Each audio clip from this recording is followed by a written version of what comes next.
Hello, beautiful, and welcome to the Art of Actualization. I hope you're all enjoying your summer. That is something that I have to actively choose to prioritize every single year because life can get busy and I'm always making excuses not to enjoy things.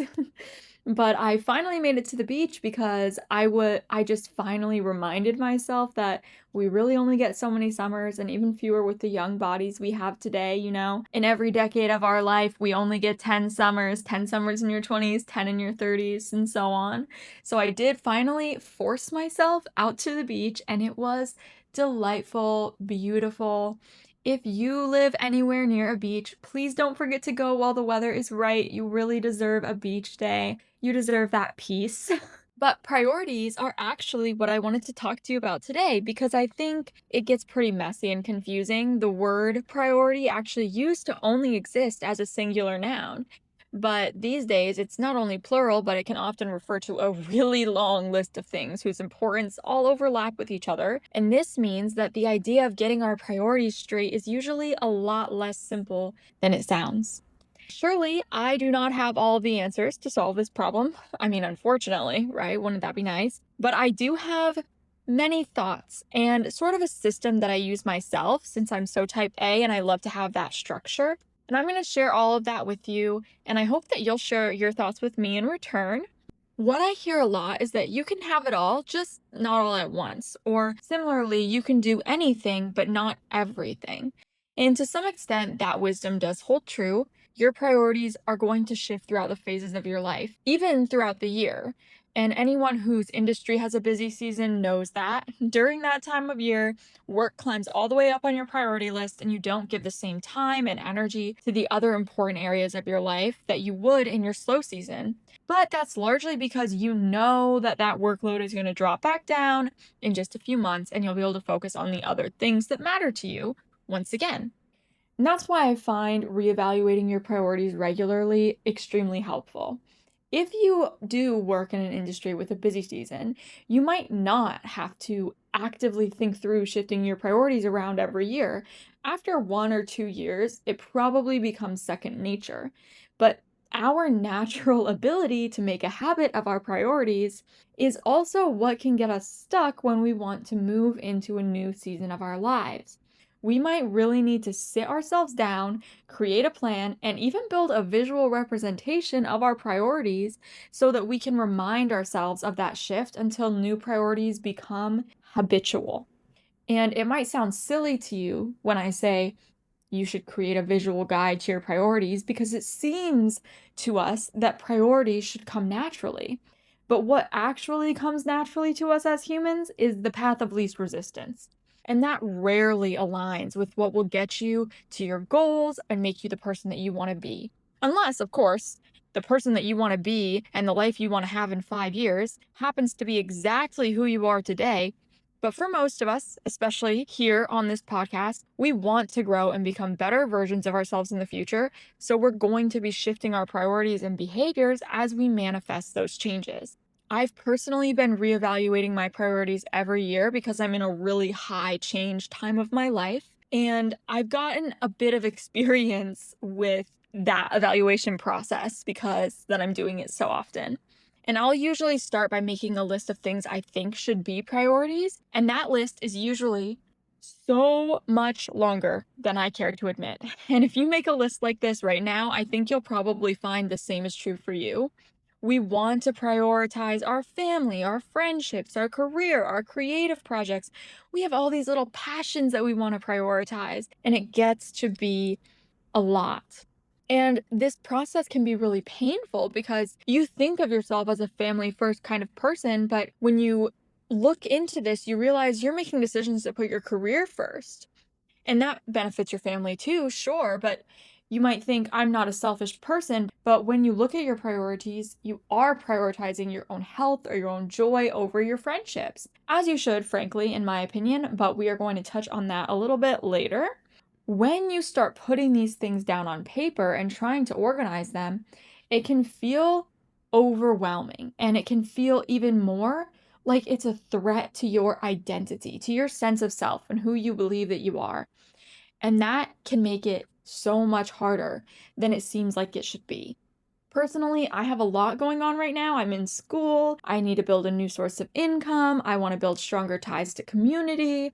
I'm always starting little passion projects that are important to me. I had a death in my family that brought new responsibilities. And because I have underlying medical issues, I don't have the same amount of time and energy that I feel like I should. And that means I have to pare down my priorities even further. So when I'm sitting down and getting all of this in order, it's really tough for me.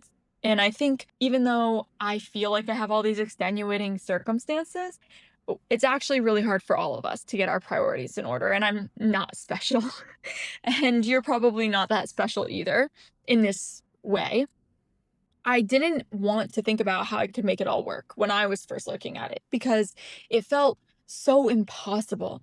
And I don't think I'm alone in that, especially among ambitious women, right? Like I said, we're all balancing so much because we have so much that we want to do, and that's exciting, but it's also tough, and you have to get organized or else you'll drown, honestly. And so the value of getting that list organized on paper is that you're no longer putting as much thought into each individual choice, right? So, am I going to set aside time for yoga classes or sacrifice that time to my job or my family? Could be a question you have to ask twice a week when your favorite yoga class is held. Or it could be a question you ask once when you're deciding what your priorities are. And just thinking seriously about this in order to build a list will bring to the forefront of your mind what really matters to you and clarify it more effectively than grappling with issues as they come up is going to be able to do. Because that you're dedicating that time to think about all of your priorities all together in the grand scheme of your life. And that can be really powerful in itself. But even beyond that, when you have this really well thought through list of priorities, you can plan your lifestyle around it in a way that you really can't with foggy priorities. It gives you your life back in a way that I don't think most people would expect going into this. For me, my number one priority has been my health because it's what enables me to do my best in every other area of my life. I can't consistently show up for other things if I'm not taking care of myself. And some people, somehow they can do that, but I can't do that personally. So for me, my health is really important. And within that priority on my list, I have a sub list of what that means to me. It has clear and specific action items on it. So I can't vaguely say, oh yeah, I'm prioritizing my health because I feel like I am, right? When no real action was taken. So this list includes things like setting an alarm for my medications and actually taking them right when the alarm goes off, not saying, oh, I'll remember in a couple minutes and then completely forgetting about it, which is a trap that I'm sure I'm not the only one falling into. It also has on there planning my 4 workouts every week in advance and protecting that time in my calendar. It means I'm setting a bedtime ritual to wind down that includes 10 to 20 minutes of yoga. And that's in my list. And if I'm not doing those things, I know that I am not meeting the needs of my priorities. And so I have all of these specific ways that I'm prioritizing my health, and I protect them in my calendar. I don't have to sacrifice my workout for family because it's there in my calendar. And I have a backup time, of course, as well, because 2 is 1 and 1 is none. Please remember that 2 is 1 and 1 is none. So for high priority parts of your life, it's really good to have some redundancy whenever you can. I highly recommend it. Redundancy in little things that don't matter, that's a waste. But in the things that count, redundancy is definitely not a bad thing. And when you have that base understanding of what it takes to take care of your first priority, you have that list. This is what I have to do. It's so much easier to fit into your calendar the activities that are required for your next priority on your list, right? And your third, and so on. You can piece everything together in a way that you couldn't, right? I look at this as a basic and necessary way to lifestyle plan in the shorter term. When you have this clear idea of what you need to do for the things that really matter to you, you also realize what does not matter. You find that you're spending time on things that don't contribute to your priorities, the life you want to live, or the person you want to be, and you can be absolutely ruthless with cutting those things out once you have that list in front of you. Personally, I cap myself at 5 priorities because more than that is honestly outrageous and too much to handle. So I highly recommend capping yourself at 5. Maybe you can even cap yourself at a lower number than that. That's amazing if you can. And then if I'm asked to do something, I ask myself these 3 questions. First, does this support the priorities I have right now or not? This one is pretty obvious in the context of what we're talking about today, but it can't be overlooked, right? That's important. And then, do I even want to do it? You need to be asking this question. Because sure, if it supports your priorities, you might want to do it even if you don't actually want to do it, right? Like you should do it. But if it's not going to support the things that you value most and you don't even want to do it, girl, don't do it. Don't do it. I think that we overlook what we want to do. We're used to doing that for our priorities, and then it bleeds over into other areas of our life that aren't actually important for us to sacrifice our own joy. So don't sacrifice your joy when it doesn't make sense.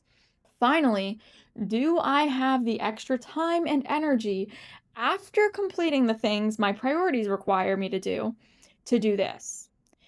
If it's going to cut into your ability to follow through on your top priorities, you probably shouldn't do it. Sometimes you don't think about the energetic consequences and what you're not going to be up for maybe tomorrow or later in the day that you need to be doing, and this is important for you to consider. Just because that the calendar slot doesn't overlap with anything else that you need to do doesn't mean that it's not going to take away the energy that you need to do that thing. And you might be thinking then, well, what if the ask is coming from a family member and they need my immediate help? Well, why isn't that in your list of priorities? If something like this comes up, it means you have found a bug in your priority list. And as long as you're being honest with yourself about that and you're not considering everything you don't want to do or everything you do want to do that you shouldn't be doing to be a bug, right? We're not going to screw ourselves over. But as long as you're being honest with yourself, you should do that thing and then rework your priorities when you get to come back to it to allow to consider that as one of your priorities because it is important to you, but maybe it just doesn't come up every day, so you hadn't thought of it. And this is tough, right? Because, like I said, you can't just decide every time you don't feel like doing something that you should, or when you want to do something else instead of what you need to do, that that's just a bug in your list. Or, it's for your health to stay home when it's not always. I struggle with this personally because I'm a very tired introvert naturally. And sometimes I catch myself saying, oh, well, sleeping in or staying home is going to be better for my health. I need the rest. I need the alone time. And maybe on some occasions that is true. And that's what makes it so tricky. But it can get out of hand really quickly and become just an excuse not to follow through and not to be there for yourself, right? And I want all of us to be dependable to ourselves and ideally to the people that we care about, but especially to ourselves. I think that's the most important because if you cannot rely on yourself, it's hard to get anything done. That's just something that you have to work on over time, right? Now, even with the best priority list, you're still going to need that self-discipline because it's human nature to take the easy way out, and pushing back against that instinct, it's a muscle you have to build. In the short term, it does really help to remember what you're working towards and what you're trying to move away from. When someone is running really fast, metaphorically, they usually aren't running towards something, but also away from something. It's having both, and having them both in your pocket will make it harder for you to make excuses. It's the carrot and the stick, right? But you still need to build that discipline muscle. And if that's something that you really struggle with, I do recommend the self-discipline episode of this podcast to get you started with that. I share some of my tips, and I think that that can be really helpful for you. But this isn't necessarily something that's going to fall together perfectly after one planning session. This is your life we're talking about, and life is nothing if not messy. So you're going to have to be flexible and have compassion for yourself as you build these new habits to support your chosen priorities. I hope that doesn't scare you away from taking this exercise seriously and making your list of your top 5 priorities. literally putting them in order, getting specific about what actions you'll take to support them, and just finally taking that next step towards your dream life. You know that your dream life is what we are all about here at the Art of Actualization. So if that is the journey that you're on, please subscribe and we can take our journeys together. I love nothing more than growing women, supporting growing women. Make sure that you send this to anyone that you think needs to get their priorities in order because we all know somebody who needs to hear this message. And let me know when you make your list. In fact, if you're brave, please share it with me in the comments or even DM me because I would love to help if I can, even if it's just with accountability. I can't wait to hear from you. We'll talk soon. I love you. Bye.